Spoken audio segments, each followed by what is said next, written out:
ಸಭೆ ವಿಚಾರದ ಬಳಿಕ ಇವತ್ತು ಬದ್ರಿಕೊಪ್ಪಲಿನಲ್ಲಿ ನೀರವ ಮೌನ ಆವರಿಸಿದೆ. ಇವತ್ತು ಕೇಂದ್ರ ಸಚಿವರಾಗಿರುವಂತಹ ಎಚ್.ಡಿ. ಕುಮಾರಸ್ವಾಮಿ ಅವರು ಎರಡನೇ ಬಾರಿಗೆ ನಾಗಮಂಗಲಕ್ಕೆ ಆಗಮಿಸಿ ಬದ್ರಿಕೊಪ್ಪಲಿಗೆ ಹೋಗಿ ಅಲ್ಲಿನ ಪರಿಸ್ಥಿತಿಯನ್ನ ಅವಲೋಕಿಸಿ ಬಂದಿದ್ದಾರೆ. ಈಗ ನಮ್ಮೊಂದಿಗೆ ಕೇಂದ್ರ ಸಚಿವರಿದ್ದಾರೆ, ಅವ್ರನ್ನ ಮಾತಾಡ್ತಾ ಹೋಗ್ತೀನಿ. ಸಚಿವರೇ, ಇವತ್ತು ನೀವು ಬದ್ರಿಕೊಪ್ಪಲಿಗೆ ಹೋಗಿದ್ರಿ, ಒಂದು ವಿಚಾರ ಕೇಳ್ಪಟ್ವಿ. ಇವತ್ತು ಗಣೇಶ ವಿಸರ್ಜನೆ ಮಾಡೋದಕ್ಕೂ ಕೂಡ ಬದ್ರಿಕೊಪ್ಪಲಿನಲ್ಲಿ ಹುಡುಗರು ಇಲ್ಲ, ಎಲ್ಲ ಊರನ್ನ ಬಿಟ್ಟು ಬೇರೆ ಕಡೆ ಹೋಗಿದ್ದಾರೆ, ಆತಂಕದ ವಾತಾವರಣ ನಿರ್ಮಾಣ ಆಗಿದೆ ಅಂತ ಹೇಳಿ ನೀವು ಅಲ್ಲಿ ಭೇಟಿ ಕೊಟ್ಟಂತ ಸಂದರ್ಭದಲ್ಲಿ ಪರಿಸ್ಥಿತಿ ಹೇಗಿತ್ತು? ಅಲ್ಲಿಯ ಮಹಿಳೆಯರು ಮತ್ತು ತಾಯಂದಿರ ಪರಿಸ್ಥಿತಿಗಳು ಆತಂಕದಲ್ಲಿರ್ತಕ್ಕಂಥದ್ದು ಕಾಣುತ್ತೆ. ಹಲವಾರು ಜನ ಅವತ್ತಿನ ಘಟನೆಯ ಹಿನ್ನೆಲೆಯಲ್ಲಿ ಭಯಭೀತರಾಗಿ ಊರು ಬಿಟ್ಟು ಹೋಗಿದ್ದಾರೆ. ಮನೇಲಿ ಮಲಗಿದ್ದಂಥವರು ಸಹ ಆ ಸಂದರ್ಭದಲ್ಲಿ ಮನೆಗಳಿಗೆ ಪೊಲೀಸ್ ಇಲಾಖೆ ಅಧಿಕಾರಿಗಳು ಬಾಗಿಲು ತಟ್ಟಿ ನುಗ್ಗದಂಥ ಒಂದು ಹಿನ್ನೆಲೆಗಳೇನಿದೆ, ಭಯಭೀತರಾಗಿ ಹೋಗಿರ್ತಕ್ಕಂಥದ್ದು ನಿಜ. ಇನ್ನೂ ಹಲವಾರು ಕುಟುಂಬದ ದುಡಿಮೆ ಮಾಡ್ತಕ್ಕಂಥವ್ರು ಊರಿಗೆ ಬಂದಿಲ್ಲ.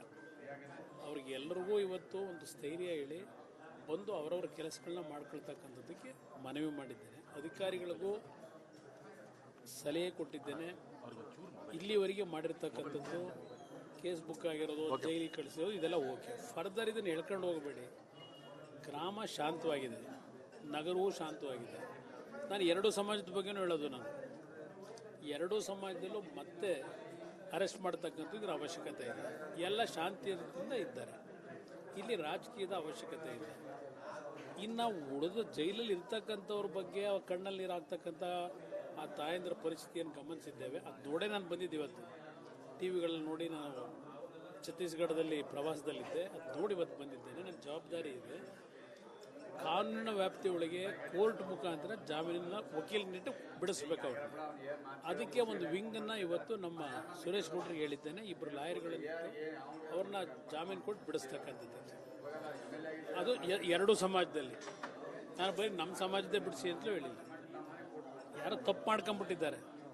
ಈಗ ತಪ್ಪನ್ನ ಇದನ್ನು ಮತ್ತಿನ್ನು ಹೇಳ್ಕೊಂಡು ಹೋಗೋದು ಬೇಡ ಅನ್ನೋದು ನನ್ನ ಅಭಿಪ್ರಾಯ. ಆ ನಿಟ್ಟಿನಲ್ಲಿ ಒಂದು ಕೆಲವು ತೀರ್ಮಾನಗಳು ಒಂದು ಶಾಂತಿ ನೆಲೆಸ್ತಕ್ಕಂಥ ನಿಟ್ಟಲ್ಲಿ ಆಗಲಿ ಅಂತಕ್ಕಂಥದ್ದನ್ನು ಸಲಹೆ ಕೊಟ್ಟಿದ್ದಾರೆ. ಈಗ ತನಿಖೆ ನಡೀತಾ ಇದೆ ಒಂದು ಕಡೆ, ಮತ್ತೊಂದು ಕಡೆ ತನಿಖೆ ಮಾಡಿ ಏನು ಮಾಡ್ತೀರಿ? PFI ಹೆಸರು ಕೇಳಿ ಬರ್ತಾ ಇದೆ, ಬಾಂಗ್ಲಾದೇಶದ ಹೆಸರು ಸುರೇಶ್ ಗೌಡ್ರೆ ಗಂಭೀರವಾದಂತ ಆರೋಪ ಮಾಡಿದ್ದಾರೆ. ತನಿಖೆಗಳು ಎಷ್ಟು ಮಟ್ಟಿಗೆ ನಡೀತಿದೆ ಅಂತಕ್ಕಂಥದ್ದು ನನಗೆ ಚರ್ಚೆ ಮಾಡೋಕ್ಕೆ ಹೋಗಲ್ಲ. ತನಿಖೆ ಅವ್ರು ಏನು ಬೇಕೋ ಮಾಡಲಿ. ತನಿಖೆ ಮಾಡ್ತಕ್ಕಂಥವ್ರ ಬಗ್ಗೆನೂ ನಾನು ಲಘುವಾಗಿ ಮಾತಾಡೋದು ಬೇಡ. ಬಟ್ ಅಮಾಯಕರನ್ನ ಮತ್ತೆ ಸುಮ್ಮನೆ ಇತರರು ಅಂತ ಸೇರಿಸಿ ಸಿಕ್ತವ್ರನ್ನ ಪುನಃ ಅರೆಸ್ಟ್ ಮಾಡ್ತಕ್ಕಂಥದ್ದಕ್ಕೆ ಹೋದರೆ ಇವ್ರು ಶಾಂತಿ ತರಲಿಕ್ಕಾಗತ್ತಾ? ಜನ ಮತ್ತೆ ದಂಗೆ ಹೇಳ್ತಾರೆ. ಆ ಪರಿಸ್ಥಿತಿ ಬರ್ತದೆ. ಅದು ಆಗೋದು ಬೇಡ. ಪೀಸ್ಫುಲ್ಲಾಗಿ ಈಗ ಆಗಿದ್ರೆ ಶಾಂತಿ ಸಭೆ ಯಾಕೆ ಮಾಡಿದ್ರು ಜಿಲ್ಲಾ ಉಸ್ತುವಾರಿ ಸಚಿವರು? ಶಾಂತಿ ಸಭೆ ಮಾಡಿದ ಉದ್ದೇಶ ಏನು? ಶಾಂತಿ ಸಭೆ ಆದಮೇಲೆ ಶಾಂತಿಯಿಂದ ಇರಬೇಕು ತಾನೇ? ಎಲ್ಲ ಇದಾರಲ್ವಾ? ಇಲ್ಲ ಶಾಂತಿಯಿಂದ ಇಲ್ವಾ ಈಗ ಜನ? ಮತ್ತೆ ಯಾಕೆ ಪ್ರೆಸ್ ಮೀಟ್ ಮಾಡಬೇಕು? ಪೊಲೀಸ್ ಇಲಾಖೆಯವರು ಮತ್ತೆ ಬರೋದು, ಅರೆಸ್ಟ್ ಮಾಡೋದು, ಇವೆಲ್ಲ ಅವಶ್ಯಕತೆ ಇದೆಯಾ? ಇದು ನನ್ನ ಪ್ರಶ್ನೆ.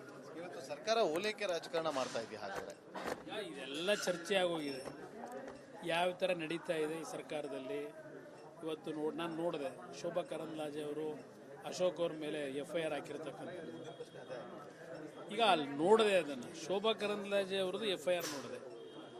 ಒಬ್ಬ ನಮ್ಮ ಗೂಢಾಚಾರ ಇಲಾಖೆಗೆ ಸೇರಿರ್ತಕ್ಕಂಥವನು. ನನ್ನನ್ನು ಇಲ್ಲಿಗೆ ಹಾಕಿದ್ದಾರೆ. ನಾನು ಬೇರೆ ಬೇರೆ ಕಡೆ ಮಾಹಿತಿಗಳನ್ನು ಪಡೆದು ಸರ್ಕಾರ ಕೊಡ್ತೀನಿ. ಇಲ್ಲಿ ಈ ಒಂದು ನಾಗಮಂಗಲದಲ್ಲಿ ಶೋಭಾ ಕರಂದ್ಲಾಜೆ ಅವರು ಬಂದು, ಕೇಂದ್ರದ ಒಬ್ಬರು ಮಂತ್ರಿಗಳು ಬಂದು ಈ ರೀತಿ ಹೇಳಿಕೆಗಳು ಕೊಟ್ಟು ಮತ್ತೆ ಗಲಭೆಗೆ ಕಾರಣ ಆಗ್ತಕ್ಕಂಥದ್ದು ಇದೆಲ್ಲ ಇದೆ, ಸುಳ್ಳು ಪೋಸ್ಟ್ ಮಾಡಿದ್ದಾರೆ ಅಂತ ಹೇಳಿ, ಮಾಹಿತಿಗಳಿದೆ ಅಂತ ಹೇಳಿ ಒಂದು ಮಾಹಿತಿ ಕೊಟ್ಟು ಒಂದು FIR ಹಾಕಿದ್ದಾರೆ. ಹಾಗಿದ್ರೆ ಅಡ್ವಾನ್ಸ್ ಆಗಿ ಇಲ್ಲಿ ಒಬ್ಬ ಇಂಟೆಲಿಜೆನ್ಸಿಂದ ಒಬ್ಬ ವ್ಯಕ್ತಿಯನ್ನು ಅಲ್ಲಿ ನೇಮಕ ಮಾಡಿದ ಮೇಲೆ ಪ್ರಶ್ನೆಗಿಂತ ಮುಂಚೆ, ವಿಸರ್ಜನೆ ಮಾಡೋದಕ್ಕಿಂತ ಮುಂಚೆ ಪ್ರಶ್ನೆ ಹೊರಟ್ರಲ್ಲ, ಅದರ ಮಾಹಿತಿಗಳು ಸರ್ಕಾರಕ್ಕೆ ಕೊಡಲಿಲ್ವಾ ಗೂಢಾಚಾರ ಇಲಾಖೆಯ ವ್ಯಕ್ತಿ? ಇದೇನಿದು ಅಂತ ಕರಿಬೇಕು? ಈ ಥರ FIRಗಳು ಹಾಕಿದ್ರೆ ನಿಮ್ಮಲ್ಲೇ ದೋಷಗಳಿದೆ. ನೀವೇ ಹೇಳ್ತಾ ಇದ್ದೀರಿ FIRನಲ್ಲೀಗ ಇಂಟೆಲಿಜೆನ್ಸಿಂದ ನನ್ನ ಹಾಕಿದ್ದಾರೆ, ಇಲ್ಲಿ ಪ್ರತಿಯೊಂದು ಮಿನಿಟ್ ಟು ಮಿನಿಟ್ ನಮಗೆ ಮಾಹಿತಿ ಕೊಡ್ತಕ್ಕಂಥದ್ದು ನಮ್ಮ ಜವಾಬ್ದಾರಿ ಇದೆ ಅಂತ ಹೇಳಿ. ಹಾಗಿದ್ರೆ ಮಿನಿಟ್ ಟು ಮಿನಿಟ್ ಏನು ಜವಾಬ್ದಾರಿ ಕೊಟ್ಟ ಪ್ರಶ್ನೆಯಲ್ಲಿ? ಯಾಕಿಂತ ಘಟನೆ ನಡೀತು? ಅದರ ಮೇಲೆ FIR ಇವತ್ತೇನು ಹಾಕಿದ್ದಾರೆ ಕೇಂದ್ರ ಸಚಿವರಿಗೆ? ಇವ್ರು ಎಲ್ಲಿಗೆ ಹೋಗಬೇಕು ಅಂತ ಸರ್ಕಾರ ತೀರ್ಮಾನ ಮಾಡಿದೆ ಅನ್ನೋದು ಇಲ್ಲಿ ಮುಖ್ಯ. ಸರ್, ಕಳೆದ ಬಾರಿ ನೀವು ಪತ್ರಿಕಾಗೋಷ್ಠಿ ಮಾಡಿದಾಗ ನೀವೊಂದು ಮಾತು ಹೇಳಿದ್ರಿ, ಈ ಹಿಂದೆ ಪಾಟೀಲ್ ಅವರನ್ನ ಇಳಿಸೋ ರೀತಿಯಲ್ಲಿ ಇಲ್ಲೂ ಕೂಡ ಅದೇ ರೀತಿಯಾಗಿ ಸಿದ್ದರಾಮಯ್ಯ ಅವರನ್ನ ಇಳಿಸುವ ನಿಟ್ಟಿನಲ್ಲಿ ಒಂದು ಕೆಲಸ ಮಾಡಿದೆ ಒಂದು ವರ್ಗ ಅಂತೇಳಿ ಈಗಲೂ ಸ್ಟ್ಯಾಂಡ್ ಆಗ್ತೀರಾ? ನಾನು ಹೇಳೋದಲ್ಲ ಬ್ರದರ್, ಪ್ರತಿನಿತ್ಯ ಸಿದ್ದರಾಮಯ್ಯ ಕಳೆದ 2 ತಿಂಗಳಿಂದ ಏನು ಹೇಳ್ತಾ ಇದ್ದಾರೆ? ಹೋದ ಕಡೆ ಇಲ್ಲ, ಗದಗ್ ಹೋಗ್ಲಿ, ಬೆಳಗಾವಿಗೆ ಹೋಗ್ಲಿ, ಬೆಂಗಳೂರಿನಲ್ಲಿ ಮಾತಾಡಲಿ, ಇವತ್ತು ಸಂಗೊಳ್ಳಿ ರಾಯಣ್ಣನ ಸ್ಟೋರಿ ಹೇಳ್ತಾ ಇದ್ದಾರೆ. ಸಂಗೊಳ್ಳಿ ರಾಯಣ್ಣನ ಹಿಡ್ಕೊಟ್ಟವರು ಬ್ರಿಟಿಷ್ನರಿಗೆ ನಮ್ಮವರೇ ಹಿಡ್ಕೊಟ್ಟರು. ಸಂಗೊಳ್ಳಿ ರಾಯಣ್ಣ ಸಾವಿಗೆ ನಮ್ಮವರೇ ಕಾರಣ. ಇದೆಲ್ಲವನ್ನ ಪ್ರತಿನಿತ್ಯ ಹೇಳ್ತಾವ್ರಲ್ವಾ? ಈಗ ಅದನ್ನ ಹೋಲಿಕೆ ಮಾಡ್ಕೊಂಡು ನನಗೂ ಸಹ ಕೇಂದ್ರ ಸಚಿವರಾಗಿರುವಂತಹ ಎಚ್.ಡಿ. ಕುಮಾರಸ್ವಾಮಿ ಅವರು 2ನೇ ಬಾರಿಗೆ ನಾಗಮಂಗಲಕ್ಕೆ ಆಗಮಿಸಿ ಬದ್ರಿಕೊಪ್ಪಲಿಗೆ ಹೋಗಿ ಅಲ್ಲಿನ ಪರಿಸ್ಥಿತಿಯನ್ನ ಅವಲೋಕಿಸಿ ಬಂದಿದ್ದಾರೆ. ಈಗ ನಮ್ಮೊಂದಿಗೆ ಕೇಂದ್ರ ಸಚಿವರಿದ್ದಾರೆ, ಅವ್ರನ್ನ ಮಾತಾಡ್ತಾ ಹೋಗ್ತೀನಿ.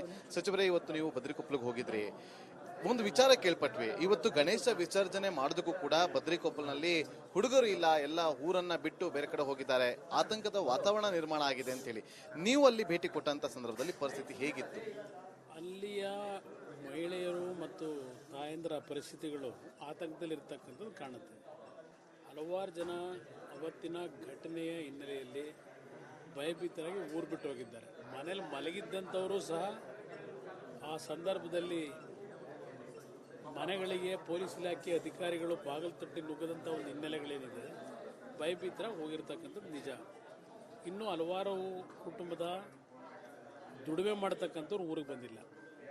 ಅವ್ರಿಗೆ ಎಲ್ಲರಿಗೂ ಇವತ್ತು ಒಂದು ಸ್ಥೈರ್ಯ ಹೇಳಿ ಬಂದು ಅವರವರ ಕೆಲಸಗಳನ್ನ ಮಾಡ್ಕೊಳ್ತಕ್ಕಂಥದ್ದಕ್ಕೆ ಮನವಿ ಮಾಡಿದ್ದೇನೆ. ಅಧಿಕಾರಿಗಳಿಗೂ ಸಲಹೆ ಕೊಟ್ಟಿದ್ದೇನೆ. ಇಲ್ಲಿವರೆಗೆ ಮಾಡಿರ್ತಕ್ಕಂಥದ್ದು ಕೇಸ್ ಬುಕ್ ಆಗಿರೋದು, ಜೈಲಿಗೆ ಕಳಿಸೋದು, ಇದೆಲ್ಲ ಓಕೆ. ಫರ್ದರ್ ಇದನ್ನು ಹೇಳ್ಕೊಂಡು ಹೋಗಬೇಡಿ. ಗ್ರಾಮ ಶಾಂತವಾಗಿದೆ, ನಗರವೂ ಶಾಂತವಾಗಿದೆ. ನಾನು 2 ಸಮಾಜದ ಬಗ್ಗೆನೂ ಹೇಳೋದು. ನಾನು 2 ಸಮಾಜದಲ್ಲೂ ಮತ್ತೆ ಅರೆಸ್ಟ್ ಮಾಡ್ತಕ್ಕಂಥ ಇದರ ಅವಶ್ಯಕತೆ ಇದೆ. ಎಲ್ಲ ಶಾಂತಿಯಿಂದ ಇದ್ದಾರೆ. ಇಲ್ಲಿ ರಾಜಕೀಯದ ಅವಶ್ಯಕತೆ ಇದೆ.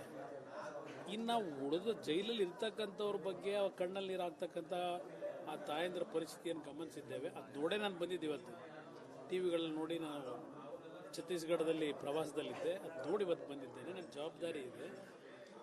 ಕಾನೂನಿನ ವ್ಯಾಪ್ತಿಯೊಳಗೆ ಕೋರ್ಟ್ ಮುಖಾಂತರ ಜಾಮೀನಿನ ವಕೀಲನಿಟ್ಟು ಬಿಡಿಸ್ಬೇಕು ಅವರು. ಅದಕ್ಕೆ ಒಂದು ವಿಂಗನ್ನು ಇವತ್ತು ನಮ್ಮ ಸುರೇಶ್ ಗೌಡ್ರಿಗೆ ಹೇಳಿದ್ದೇನೆ. 2 ಲಾಯರ್ಗಳನ್ನು ಅವ್ರನ್ನ ಜಾಮೀನು ಕೊಟ್ಟು ಬಿಡಿಸ್ತಕ್ಕಂಥದ್ದು. ಅದು 2 ಸಮಾಜದಲ್ಲಿ. ನಾನು ಬರೀ ನಮ್ಮ ಸಮಾಜದೇ ಬಿಡಿಸಿ ಅಂತಲೂ ಹೇಳಿಲ್ಲ. ಯಾರೋ ತಪ್ಪು ಮಾಡ್ಕೊಂಡ್ಬಿಟ್ಟಿದ್ದಾರೆ. ಈಗ ತಪ್ಪನ್ನ ಇದನ್ನು ಮತ್ತಿನ್ನು ಎಳ್ಕೊಂಡು ಹೋಗೋದು ಬೇಡ ಅನ್ನೋದು ನನ್ನ ಅಭಿಪ್ರಾಯ. ಆ ನಿಟ್ಟಿನಲ್ಲಿ ಒಂದು ಕೆಲವು ತೀರ್ಮಾನಗಳು ಒಂದು ಶಾಂತಿ ನೆಲೆಸ್ತಕ್ಕಂಥ ನಿಟ್ಟಲ್ಲಿ ಆಗಲಿ ಅಂತಕ್ಕಂಥದ್ದನ್ನು ಸಲಹೆ ಕೊಟ್ಟಿದ್ದಾರೆ. ಈಗ ತನಿಖೆ ನಡೀತಾ ಇದೆ ಒಂದು ಕಡೆ, ಮತ್ತೊಂದು ಕಡೆ ತನಿಖೆ ಮಾಡಿ ಏನು ಮಾಡ್ತೀರಿ? PFI ಹೆಸರು ಕೇಳಿ ಬರ್ತಾ ಇದೆ, ಬಾಂಗ್ಲಾದೇಶದ ಹೆಸರು ಸುರೇಶ್ ಗೌಡ್ರೆ ಗಂಭೀರವಾದಂತಹ ಆರೋಪ ಮಾಡಿದ್ದಾರೆ.